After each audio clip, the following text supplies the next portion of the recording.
Hey everybody, welcome back to the shop. Real quick one today. Harbor Freight's doing a 30% off items under $10.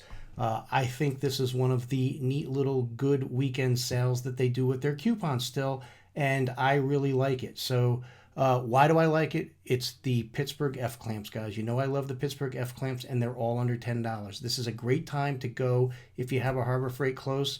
Get in there every day of the weekend and get yourself 15 F clamps for 30% off. It's a great time to load up on your clamps. I highly recommend it. There's plenty of other things Harbor Freight sells for under $10 that you might need to get. You can get them for 30% off.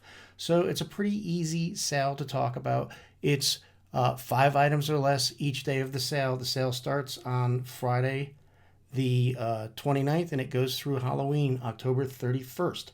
So it's $10 off any item in the store. There are a few exceptions, as always. They have a Black Friday flyer out. I believe that is excluded right now, as are a few other things, as always. But for the most part, anything under $10 is available for this sale. If you're an Inside Track Club member, you will be able to up the total here, as you can see, to $20. It doesn't show it on this coupon here, but the Inside Track $20 is in store only. The $10 coupon is online or in store. The difference being online is 1 item, in store is 5 items. So that's the sale, guys. Like I said, it's going on this weekend through Halloween. Go do a little trick-or-treating at Harbor Freight. Save yourself a little money. Have a good day. We'll see you in the next one.